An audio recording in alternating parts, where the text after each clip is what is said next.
This monster West Texas supercell is about to drop a dramatic red tornado that sits nearly stationary right next to me. Let's get into it. It's April 25th, 2025, and I'm departing Lubbock, Texas to meet a developing supercell near the New Mexico border.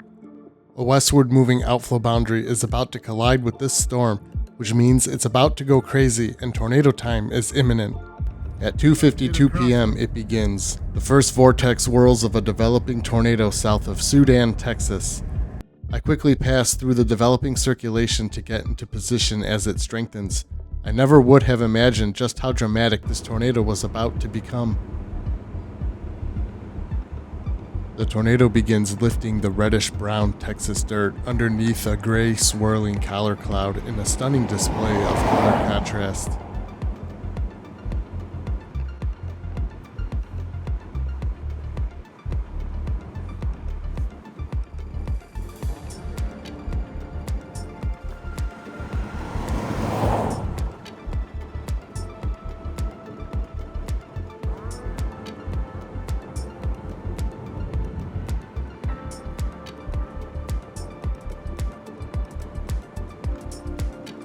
Like teacups on a merry-go-round, multiple vortex circulations begin developing, orbiting within the larger parent tornado.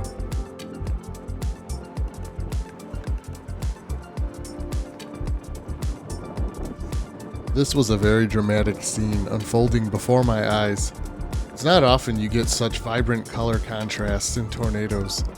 The road is lined with chasers, but no one is shouting or acting crazy. Everyone is just staring in awe at what is unfolding.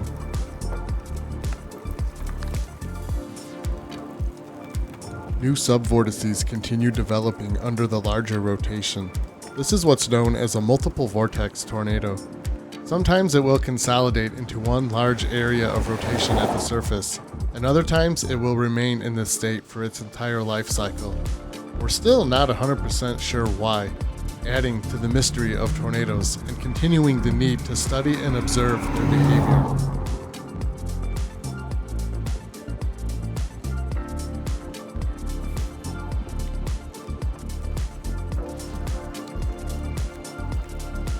This is about as perfect of a position as it gets to observe the entire structure of the tornado from top to bottom, witnessing all its dramatic transitions and displays of motion.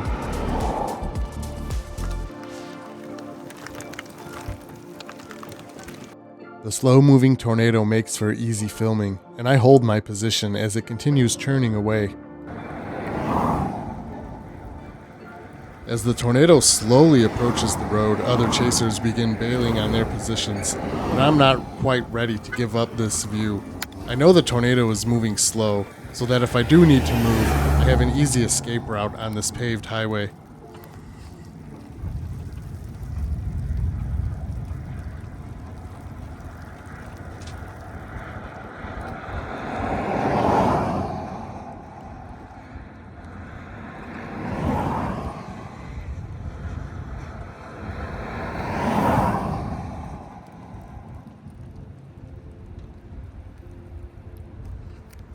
A white funnel began to condense as the circulation tightened up. It reminded me of the Lubbock, Texas tornado a few years prior on almost the same date.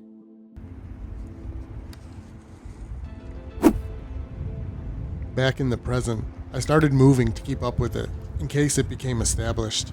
I wanted to stay close.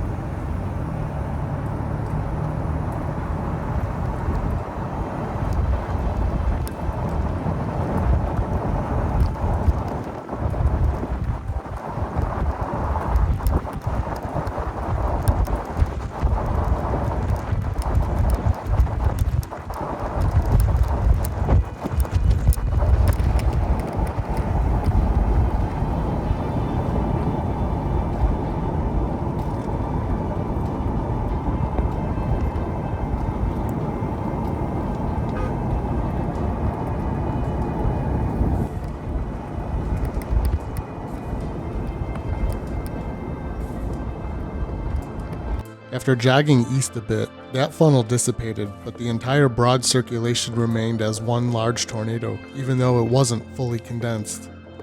I pulled over again to watch new sub-vortex funnels develop on the western edge. It was getting difficult to tell if these were satellite tornadoes or more multi-vortex subvortices within the parent tornado itself.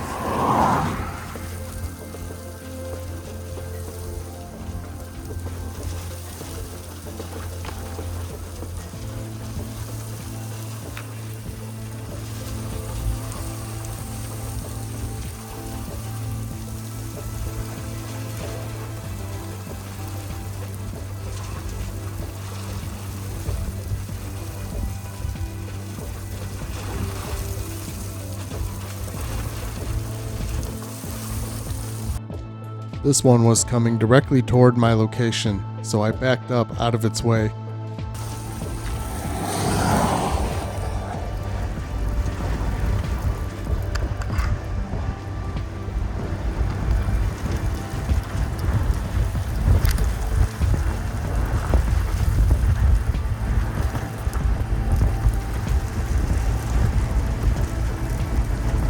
The tornado is practically stationary at this point, making only slight deviations in directions and size. Now at a new spot, the outer edge of the circulation overspreads the road where myself and other chasers are positioned, but it's not particularly strong. Still, extreme caution must be observed, and I won't be sticking around here long. As the tornado slowly moves east and begins to occlude, I move east with it. The tornado wraps into a curtain of rain, but instead of continuing east for a new cycle, I wait. Sometimes these tornadoes will reveal themselves out of the backside of the storm during this occlusion phase. There's the edge of the circulation there, wrapping into it. This thing's occluding back. It's probably going to occlude back out.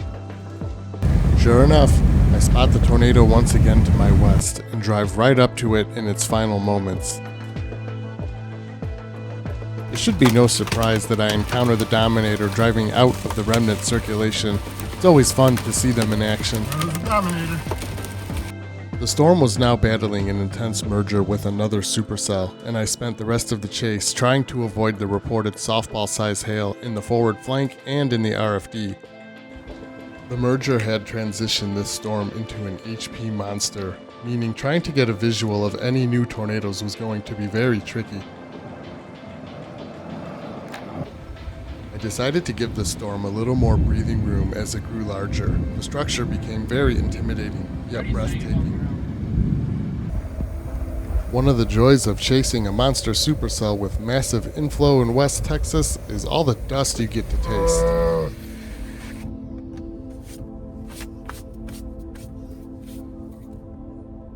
Dust that is very efficient at clinging to your windows.